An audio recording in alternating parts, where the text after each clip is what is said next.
IAS కావాలనేది చాలా మంది యువత డ్రీమ్. అందుకోసం ఎంతలా అహర్నిశలు కష్టపడతారో తెలిసిందే. కొందరు ప్రిలిమ్స్ లో తప్పితే మరికొందరు ఫైనల్స్ లో త్రుటిలో మిస్ చేసుకుంటారు. మరికొందరు ఐఆర్ఎస్, ఫారెస్ట్ సర్వీస్ వంటివి వచ్చినా సరే ఐఏఎస్ కోసం మళ్లీ ప్రయత్నిస్తుంటారు. ఏళ్లకు ఏళ్లు చదివి తమ కలను సాకారం చేసుకుంటుంటారు. ఎందుకంటే యూపీఎస్సీ ఎగ్జామ్లో పాస్ అవ్వడం అంత ఈజీ కాదు. అలాంటిది ఈ అమ్మాయి తొలి ప్రయత్నంలోనే గెలుపు అందుకుంది.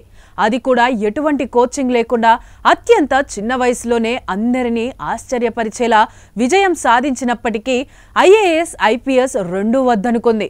మరి ఎందులో విధులు నిర్వహించాలనుకుంటుందో వింటే విస్తుపోతారు. భిన్నమైన సర్వీస్ను ఎంచుకుని అందర్నీ ఆశ్చర్యపరిచింది. ఆ అమ్మాయే అయోధ్యకు చెందిన 21 ఏళ్ల విదూషీ సింగ్. ఎలాంటి కోచింగులు తీసుకోకుండా తన తొలి ప్రయత్నంలోనే యూపీఎస్సీ సివిల్ సర్వీస్ పరీక్షలో విజయ ఢంకా మోగించి ఆల్ ఇండియా 13వ ర్యాంక్ సాధించింది.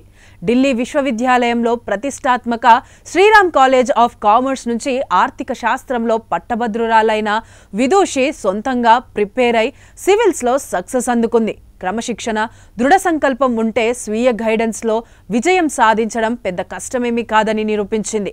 అయితే ఈమె ఐఏఎస్, ఐపీఎస్ వంటి ప్రతిష్టాత్మకమైన హోదాలకు మించి దేశ సరిహద్దులకు సేవలందించాలని ఐఎఫ్ఎస్ని ఎంపిక చేసుకుంది. విదూషి తండ్రి ఇంజనీర్ గ్రాడ్యుయేట్, ప్రభుత్వ పాఠశాల ప్రధానోపాధ్యాయుడు. విద్యకు విలువనిచ్చే వాతావరణంలో పెరిగిన అమ్మాయి విదూషి. ఆ నేపథ్యంలోనే సొంతంగా ప్రిపేర్ అయి సివిల్స్ విజయం సాధించింది. ఈమెకు రిటర్న్ ఎగ్జామ్లో 855 మార్కులు రాగా ఇంటర్వ్యూలో 184 మార్కులతో కలిపి మొత్తం 1039 మార్కులొచ్చాయి. దీంతో 21 ఏళ్ల వయసులోనే సివిల్స్లో ఇంతటి ఉన్నత ర్యాంకు సాధించిన అతి పిన్న వయస్కురాలిగా చరిత్ర సృష్టించింది. విదూషి సక్సెస్ జర్నీ ఎందరో సివిల్స్ ఔత్సాహికులకు మార్గదర్శం, స్ఫూర్తి కూడా. కోచింగులు తీసుకుంటేనే సక్సెస్ కాదని, సడలని పట్టుదల ఉంటే సాధించలేనిదంటూ లేదని ప్రూవ్ చేసింది విదూషి. ఎప్పుడైనా ఎక్కడైనా మీ చేతిలోనే వార్తా ప్రపంచం.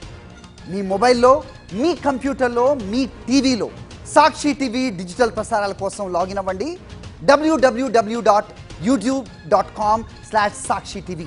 సబ్స్క్రైబ్ సాక్షి టీవీ యూట్యూబ్ ఛానల్.